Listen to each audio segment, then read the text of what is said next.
What inspired you to transition from bodybuilding to cycling?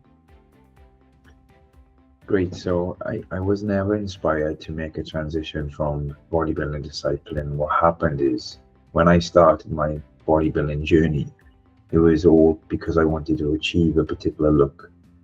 And it took me 10 years to achieve that look, something I had really concrete in my mind. And when I achieved that look, the motivation started losing motivation.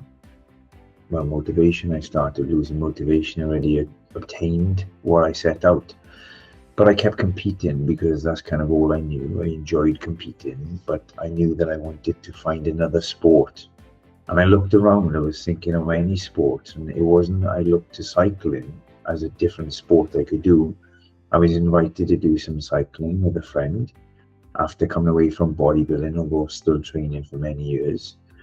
And I really enjoyed it. And it just started recreationally. I really enjoyed pushing myself week after week. And then obviously over the last 2 years, I've been taking it more and more serious. Now I'm taking it as serious as I was with my bodybuilding. But I didn't transition from one to the other. I kind of retired from bodybuilding. I went through a period where I was kind of looking for something.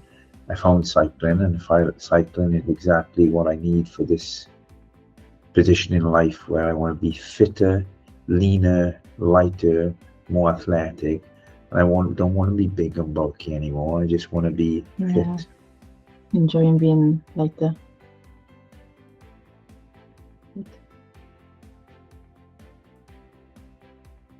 Can you describe your typical training week now that you're focused on cycling?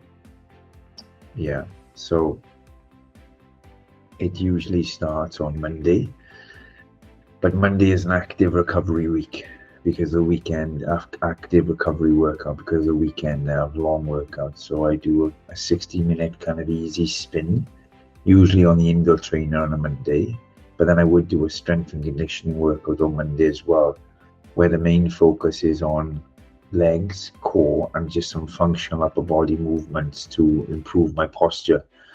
I made a transition from what we call the build phase and now going into the peak phase. So the training selection has been slightly different. That's pretty much Monday. It's a 2-hour workout, a combination of 1 hour on the bike and 1 hour in the gym, usually do them back to back. Tuesday, then I have a quite intensive 2-hour block ride. Wednesday, which consists of intervals. Previously, I was working on sweet spot intervals for a month, and I transitioned into pretty much threshold intervals. Now I've transitioned into more explosive intervals. That's on a Tuesday. Wednesday is cadence work, so high revolution, working with speed. Thursday is a similar workout to what I would do on a bike on a Tuesday, but the only difference on a Thursday, I also do my second strength and conditioning workout, which has less kind of intensity and more volume. Friday is a rest day completely, and that is where I get a massage usually booked in, and I try to rest my body.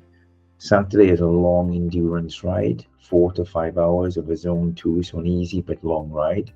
And then Sunday I'm doing a combination of a zone 2 and also some intervals, which could be anywhere from 3 hours to 4 or 5 hours. My typical workout week on the bike is 15 hours, and I'm doing 2 1-hour sessions in the gym, which takes to 17 hours. And I consider that sports massage as part of my training. So it's an 18-hour workout effort really every week. Yeah, that's pretty much it. It's a lot, right? Sounds great. Yeah. How has your body composition changed since you started cycling, and how do you feel about those changes? It's changed a lot really. I mean, when I was bodybuilding, I was very big and very thick, and I still have a lot of muscle mass, but certainly I've lost a lot of muscle, a lot of bulk. My legs are in the best condition probably they've ever been, except when I've been a few weeks out from the stage, and I'm always in lean condition. And this is just a consequence of me trying to be light, obviously, to go faster, but with the amount of endurance I'm doing. So the body composition has changed dramatically. I'm very lean and athletic. I prefer the look. I look the same all the time. When I was bodybuilding, I would look big, and then I would cut down and look really lean. which was creating a contrast. Now I'm always lean, I'm always athletic, I'm always confident enough to take my top off. And because I'm not directly focusing on improving the way I look, whenever I see the look, I'm just, well, I'm in gratitude of it because it's a consequence of the performance. Obviously, people who haven't seen me for some time remember me with 30 kgs more muscle. So the first thing they always say how different I look, but also they also say the same of how much better I look, how fit I look, how healthy I look, how younger I look. They just say that this look actually suits me more than the previous look. So I'm really happy, and I'm happy to see where it goes from here. Yeah, that's good. How do you tailor your nutrition for cycling compared to bodybuilding? Great question as well. So when I was bodybuilding, it was all about high protein pretty much. Moderate fats and carbohydrates would always vary. So depending on whether it was off season, I was trying to build a lot of muscle, whether it was a pre-contest, and I would generally kind of consume a lot more carbohydrates. I would do things like carbohydrate backloading, I would do things like carb cycling, but the nutrition was always to improve body composition. Now I'm fueling my workouts, so the workouts, the nutrition's changed dramatically. Protein is relatively low in comparison, so is fat, but carbohydrates are workout dependent. What I do is I have a base diet that I follow, which is pretty much the same. It's around 2,000 calories a day. I eat a lot less meals, so now I'm just having 3 meals with 1 to 2 snacks, whereas previously I was having sometimes up to 7 meals a day. And what I do then, I keep that 2,000 calories, and then I put my carbohydrates into the workout or just before and certainly afterwards, so they fluctuate. I track my macros, I track my carbohydrates, and also I track my caloric output. And a typical ride, if a ride is 2,000 calories, for example, I would consume another 2,000 calories on top of the 2,000 calories, but purely from carbohydrates, and usually before, definitely during and afterwards. And the focus is completely different. The focus is on performance and recovery. Whereas when I was bodybuilding, it was all about the look. So I would be dragging myself through workouts. I would be going, hungry a lot, which I'm still getting hungry right now. But it's a completely different feeling because I'm satiated. I'm eating a lot of bars and gels and foods that give me quick energy because that's what I require. And most people crave that quick energy foods.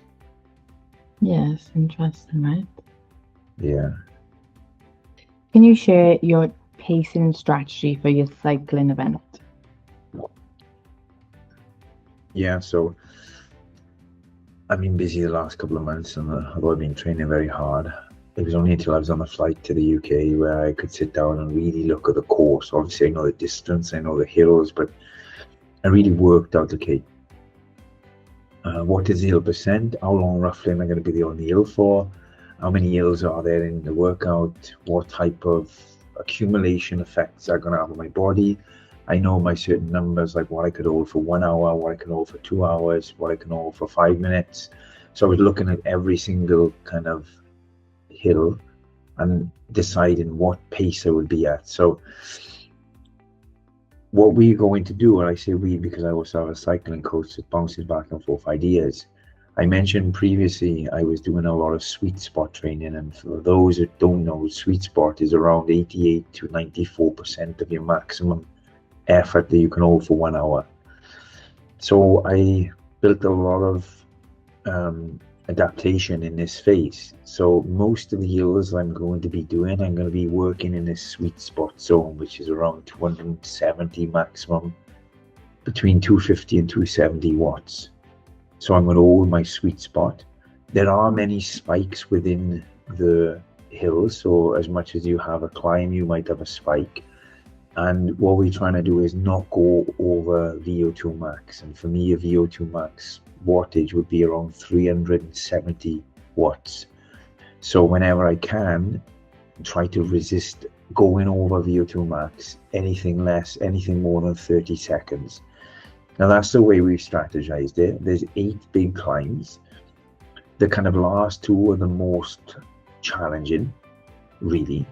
So the idea is to try to stay with the pack in the first 40 kilometers because it's going to be relatively rolling.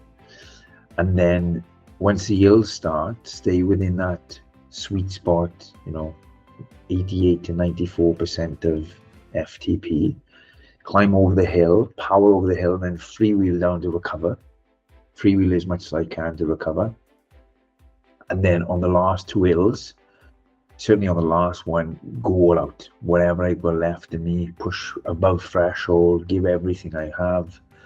And the other thing that we try to do is at the fuel stops, there's a few of them, which usually come after a descent, is try to be in and out of as fast as we can. So refuel, get the water in, get the hydration in, straight back out on the bike. And then, like I said, whenever I can, I want to be riding in the groups, trying to save some wattage and make sure I have enough wattage to really put some power numbers down when the hills demand it. Yeah, it's amazing. Sounds like a strategic plan. Yeah, it's a little bit voluminous. Yeah. What does your post-event recovery routine look like? Lots of food, lots of celebrations with family. These type of events, I've done something similar very often. It's really challenging. I mean, when you're in the seat for more than 6 hours, you go through it all, you get very emotional, and I've been going through many challenges throughout my life, and more recently some that I haven't really expressed. So I know that all them emotions are going to come out. You feel soreness everywhere. So afterwards, very euphoric. You feel like reborn. So I'll be appreciating that and celebrating that as a victory. Eating some good food with family and enjoying it. Having a beer, and maybe a glass of wine, relaxing. And then the day after the event, which is going to be on a Monday, treating it as like you're not even an athlete. So you just wake up whenever you wake up, you do whatever, you eat whatever, you just go with the flow. And then that's pretty much it. That's a full day and it's enough, and then the next day it's back on it. Okay, now I'm in the UK, I'm in Wales, I have my bike with me. It's about touring my home country. So then it'll be a case of, okay, getting back on the wagon, recovering for the week, but start working towards the next goal, which is the World Championships in just around 8 to 9 weeks time. Nice, enjoying the process. Inshallah. What are your plans for your 2-week stay in Wales besides the event?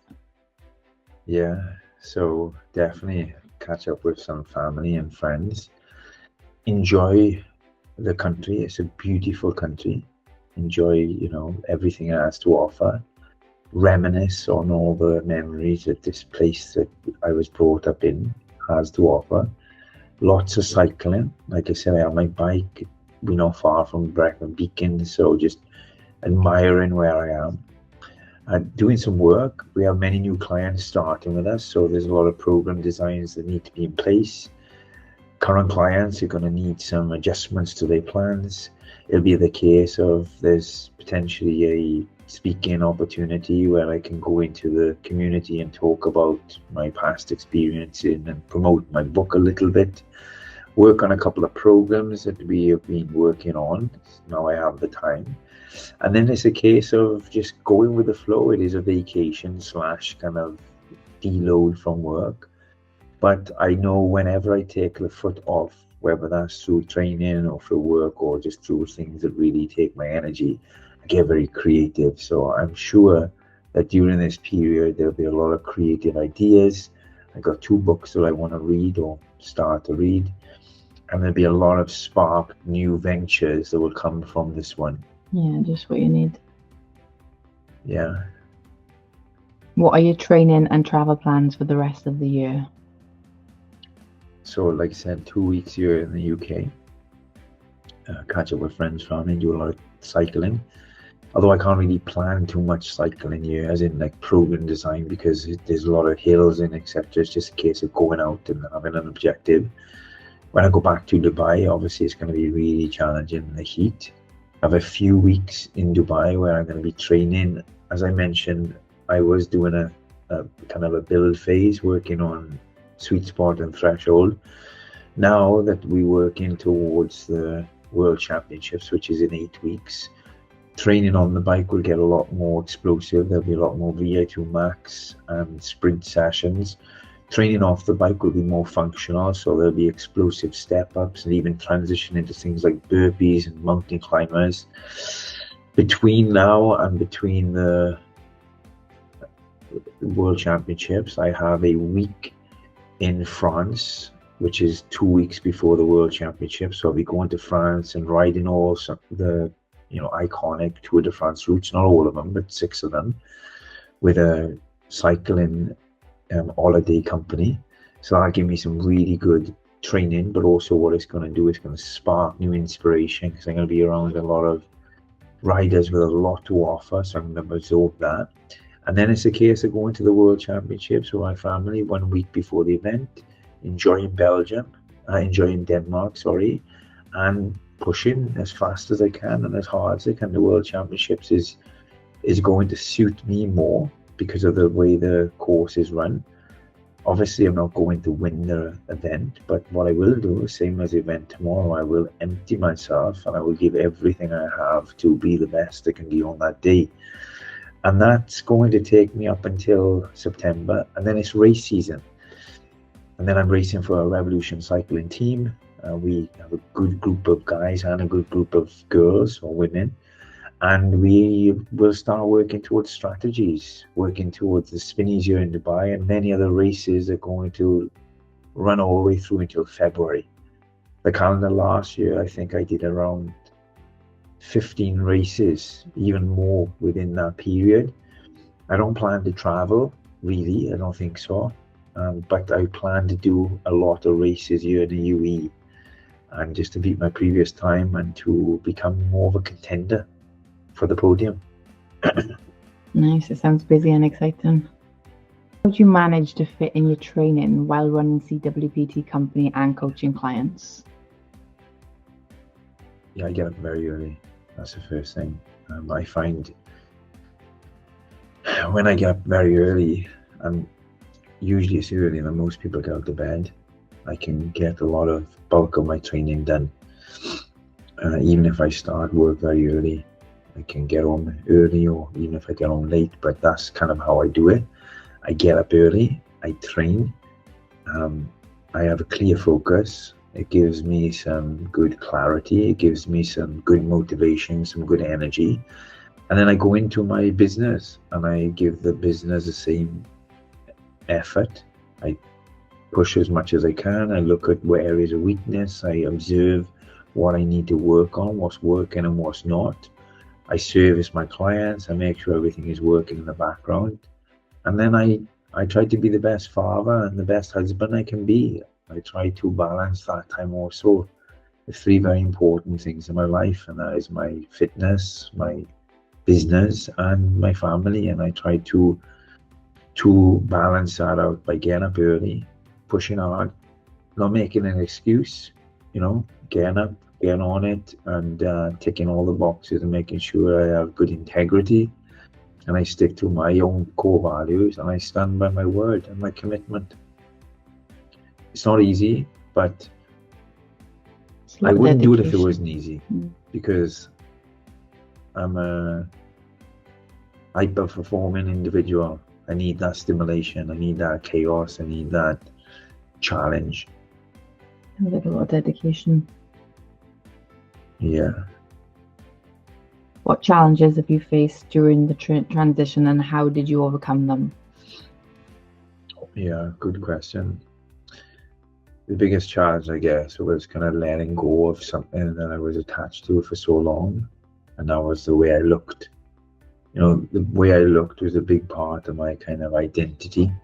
It's what people thought of me, being big and being strong and being very masculine.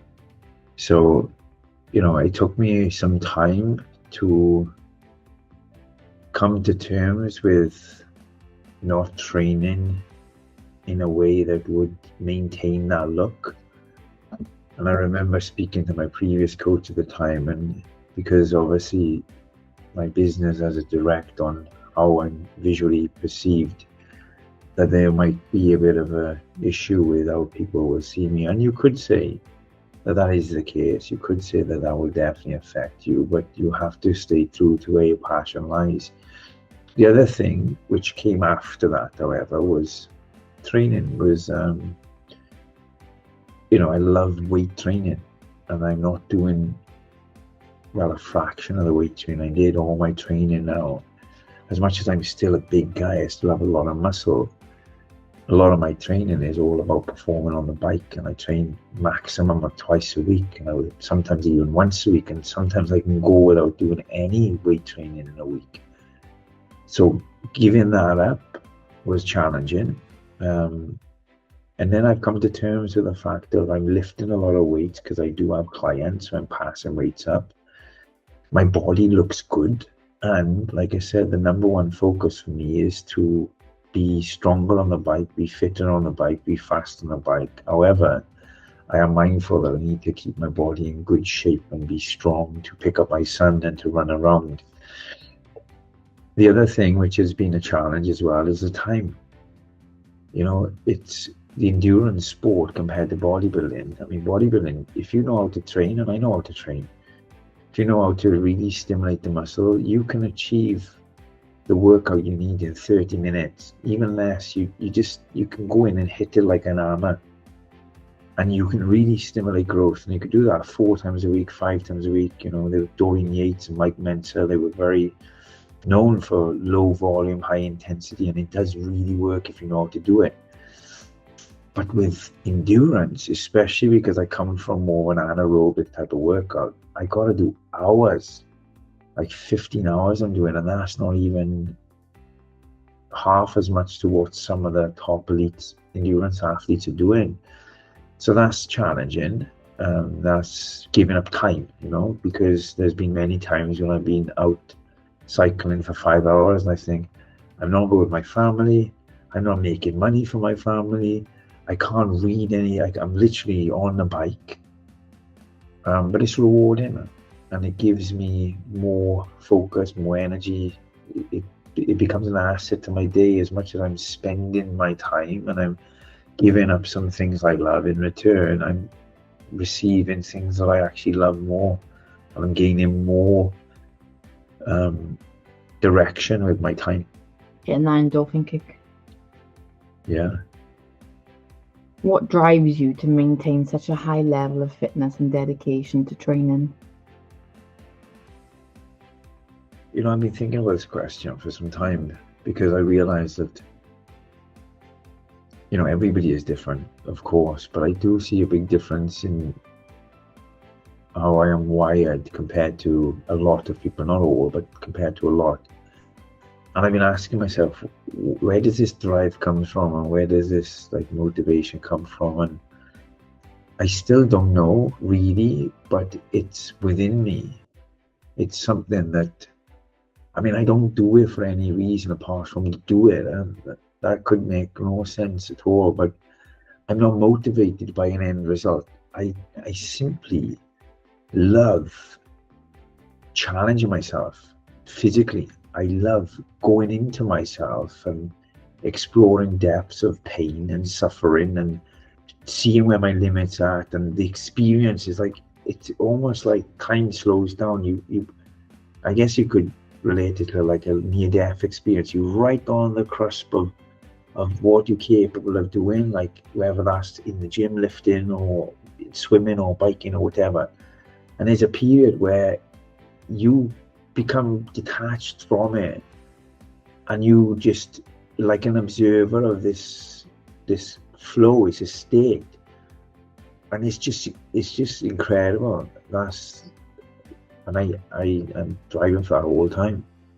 And I'm out on my own, doing that, and I'm not doing that for any likes or for any followers. I'm not doing that because my progress is going up. I'm doing it because in that moment there's very few things that satisfy me as much as that moment.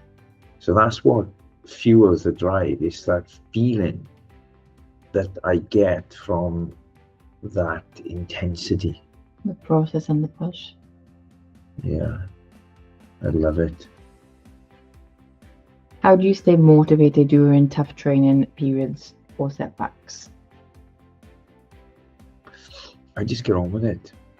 That's going to sound a little bit kind of shallow, but I do. So if I know I got things to do, I just do them. I don't give myself enough time to stop me from doing it or coming up with a reason. Like we came home today and the baby's sleeping.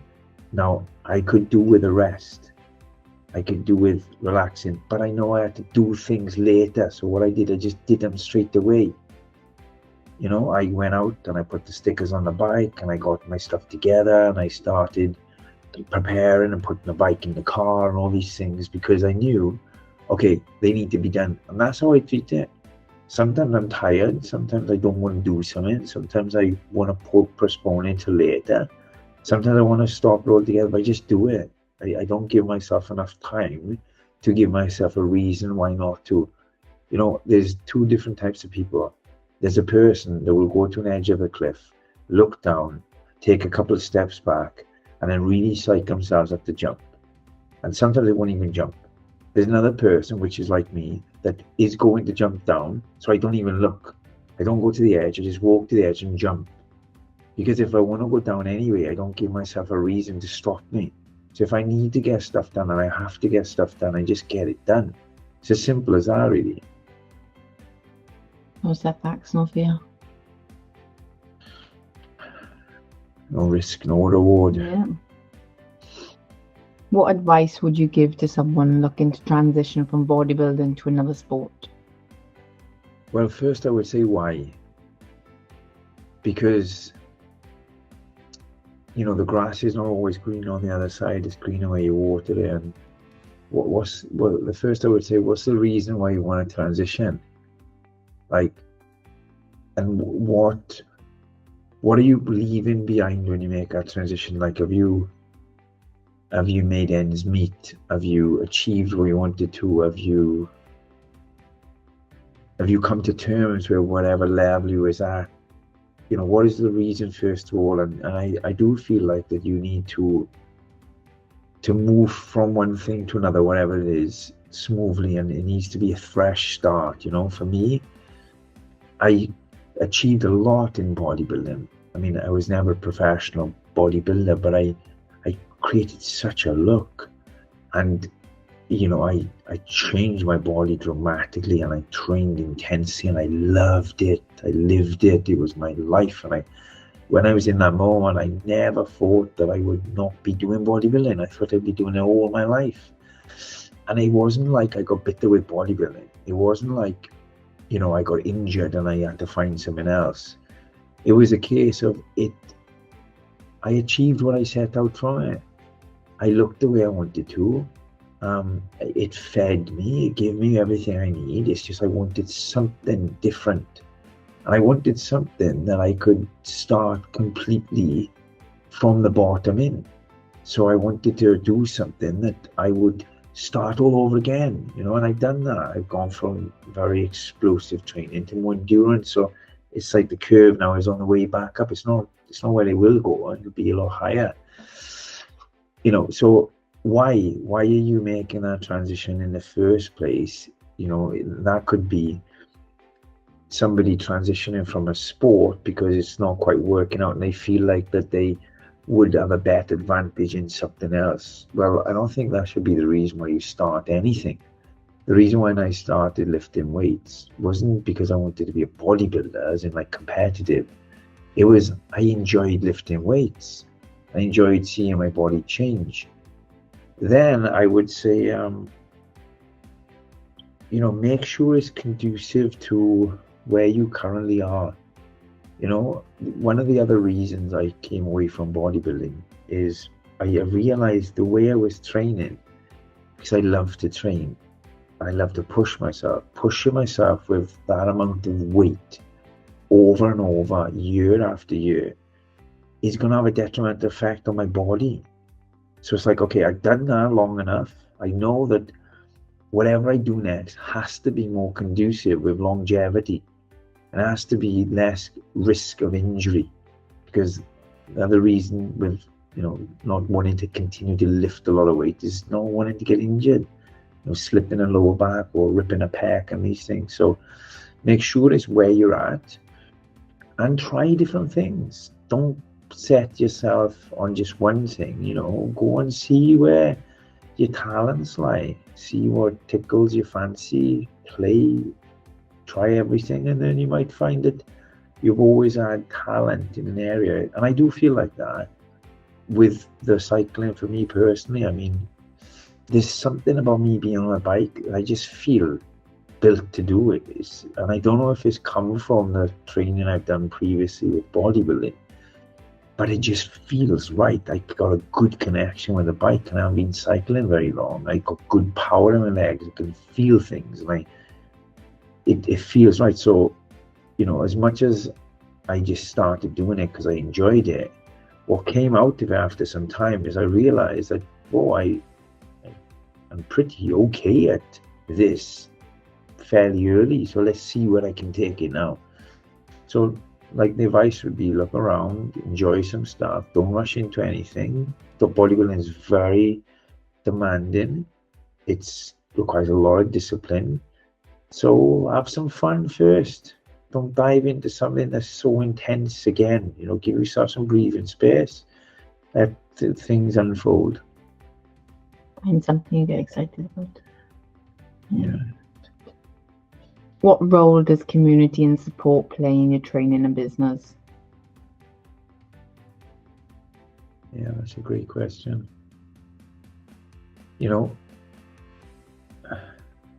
I've been with my wife, for 17 years. And I realized the biggest thing that I require from a relationship is support and understanding of who I am. So I would say it plays the biggest role for me. But that's me. If I was doing something, whether it was to do with my business or my training, and my wife was not supportive of it, two things would happen. I would either start rethinking about everything. Am I doing the right thing? Can I continue to do this? Or I would get resentful and I would do more of it, because that's, again, my personality. That's just the honest truth. So it has a huge impact to me. I wouldn't say from the community. I don't need a lot of people around me. I mean, I do have a lot of good people around me. I have a lot of support, and I have a lot of understanding, motivation, all them things, but I don't need them. I'm thankful of them. I need the people really close to me to see me for who I am, and to know that my intentions are good and they support me. Okay, regardless of the outcome. And you do that all the time, so it's hugely important. For other people, it could be something else that is going to be as important. But for me, having that unit of support is it's a very strong bond, I think, for most healthy males, for their spouse or the people close to them, family, friends, to really see them and allow them to be themselves. And that being said, sometimes you don't have that. There's been times in my life where I haven't had that. The support wasn't there. But it didn't stop me, and it shouldn't stop anybody else. Whether you have the support or not, you have to support yourself, really. How do you integrate new technologies or training methods into your routine? One of the things I love about cycling is it's very digital and analytical. You can gather a lot of information from that. We have power pedals, so the pedals test my amount of power on each leg, the torque, the cadence, the rhythm, the smoothness.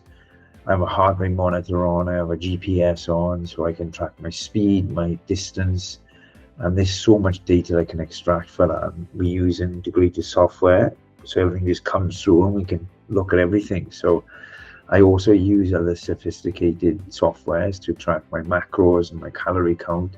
And we use a very sophisticated software for designing programs that to track the progression and programs. So I would say it's hugely used, and innovatively it's going to be used more and more as technology advances. I'm waiting for them to, and I say them because I don't have the budget to bring some of the ideas. Like, I have ideas, and I've seen ideas that I've had years ago then finally come to the market. I'm waiting for them to design a type of clothing material, that, like a suit, that people can wear when they're working out, whether it's lifting or running or cycling, and it can detect the muscle activation and the percent of the muscle engagement, right? Because that is the key. Whenever you, for example, lift a weight, it's not about how much reps you did, it's about how much tension the muscle was under. And the idea is to get the muscle under the most amount of tension. And some sort of device, they have machines that will give some, but I'm talking about a sophisticated suit that you can wear, and you can link that to a software, and it can encourage you. Like, for example, when I'm cycling and I have a power objective to hit, then I can see the power right there, and I try to hit it. If you can have, for example, a suit on or something that when you do a bicep curl, it could tell you how much of activation you have in that particular area, it'll direct this kind of mind to muscle connection. And that's where technology is going. Like I said, these things will be out, because I know they could be very beneficial. These other people know, and many, many other things. So I'm just excited about the future. And I think the biggest difference nowadays in all sport compared to previously, I still think a lot of sport is using a lot of sometimes enhancement. Maybe they were before, but I think because technology is evolving, people are getting cutting edge understanding of how to really get the body, maximum your performance, whether that's about controlling the temperature, whether hydration, all these things play a huge role. And I'm really grateful that I'm in a time of existence where technology is moving at the fastest rate ever. What are your long-term goals for CWPT Transformation and your personal fitness journey? So CWPT Transformation, or CWPT Physique Transformation, we were building an academy essentially, which would be an umbrella where it would host everything somebody would need to be the best version of themselves, physically, mentally, holistically. And that umbrella would have trainers, nutritionists, dietitians, massagists. It would have counselors. It would have food prep companies, everything that you could think of that keep evolving. And then also people could do courses. They would come in, they would take a classroom course, and they would either get more education area, or they could even become a certified coach themselves, and then grow in that on a global scale in different places. So it's still there. The vision is still there. The difference is now we're looking to do that virtually. So we're not trying to do that through a brick and mortar, because that's very limited to four walls. We're trying to create the same experience, but more virtually. And again, technology is moving in that way, and having affiliations and collaboratives of people that are great in their field that come together, that can help the client with whatever they need to be the best version of themselves. Now, over the last few months, we've stripped it right back. I've taken a bit of a ledge to observe from, and to breathe, and to ensure that I'm making good decisions and not rushing into ones that I've done in the past. I told you about jumping off a cliff. Sometimes I have that mentality in everything, and sometimes I jump off and land on the rocks, and sometimes I land in the water. So, I'm learning not to go to the cliff yet until I'm 100% certain that I want to jump.